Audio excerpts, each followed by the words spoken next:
Alright guys, welcome back.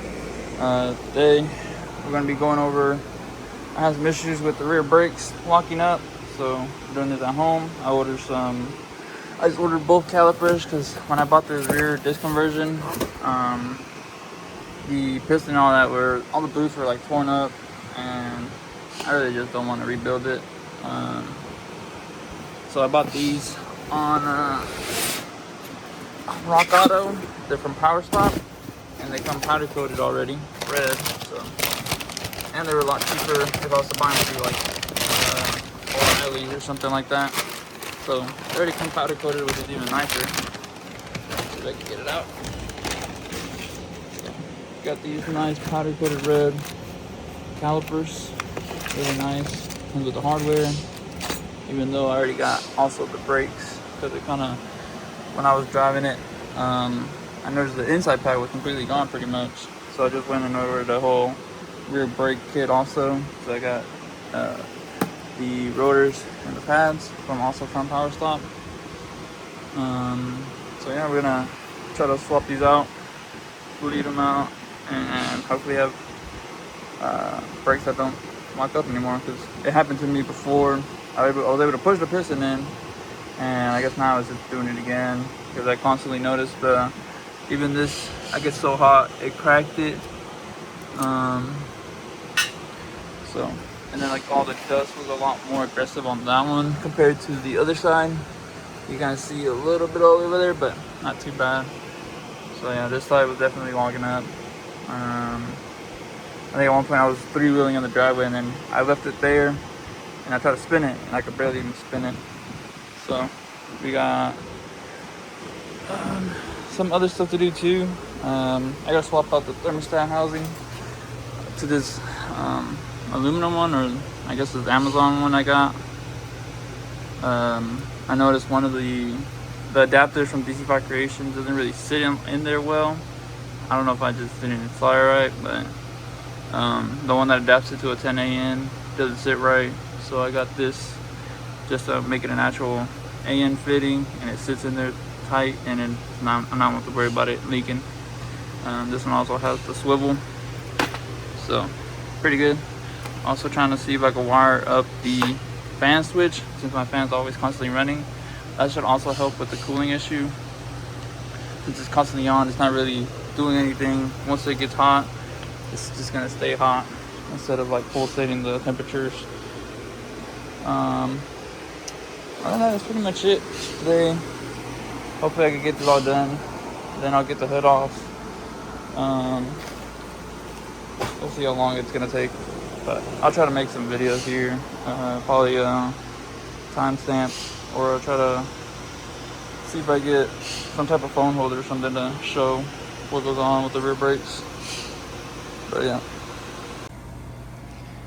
Alright, so wasn't able to film me changing the caliper out, but got the new rotor on there, pads, caliper, and actually looks pretty good. I think with the white wheels, it's gonna look good.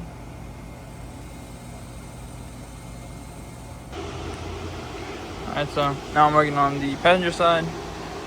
Let's see, sorry y'all, I'm rusty.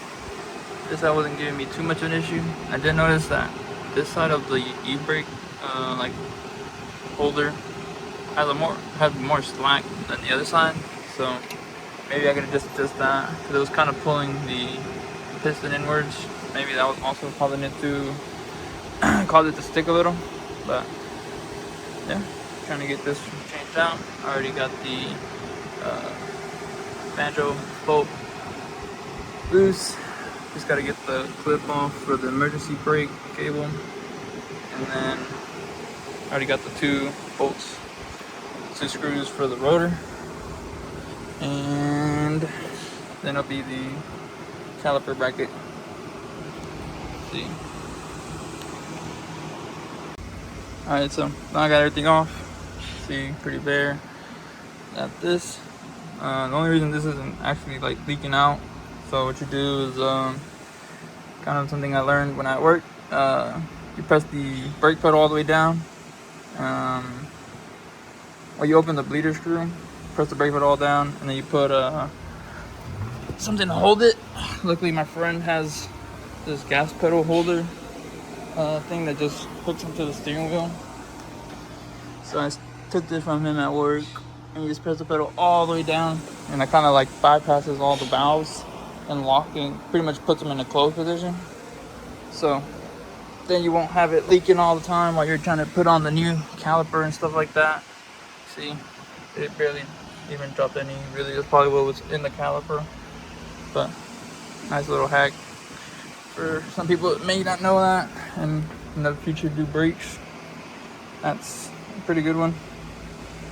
So yeah, I'm gonna switch out, take this one apart, put the caliper the caliper holder bracket, and then put the caliper on, or put the rotor first on actually, and then all the hardware that came with it. Pretty nice kit. So gonna take the caliper out. I just use one of these to get this thing open. So, in case people are wondering how much these were on Rock Auto, they are, I believe they're $110 each. So it's like around $230, $220, depending like with taxes and stuff, obviously. And then this was a whole brake kit, which was around, I think $70. So all in all, it was like $280, I think, or $290. I know it wasn't $300. I'm pretty sure, even with shipping.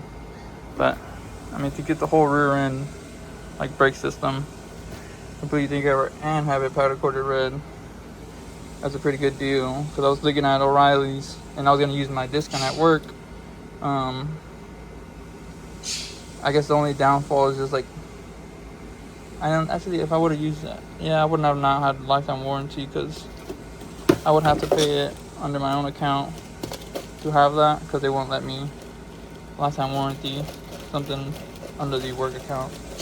But I mean, if you were to buy these from, if you wanted to buy them new, I'd rather get these, and they're powder coated instead of the O'Reilly's were like $119 each.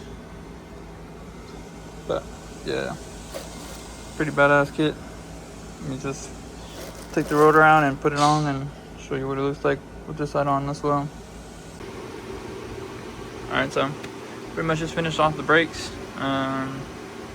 Had my girlfriend help me bleed them because I didn't really have anyone else. So it looks pretty good. Looks good actually with the purple. Can't wait to put the wheels on, but I need to clean them. As somebody peed on them. Let's see where he is. This side looks good too. Now they don't drag. So I adjusted the e-brake cable to loosen up a little bit, so it doesn't like, I think this was just pulled in a little bit. So it's like this. Very light, but I think just that lightness of a cushion is causing it to bind. So got that figured out. Still got to do the cooling stuff. Gotta close this off. But if it's not bled all the way, just do the rest of my work on the lift. Other than on the floor, I think I filled it up too much.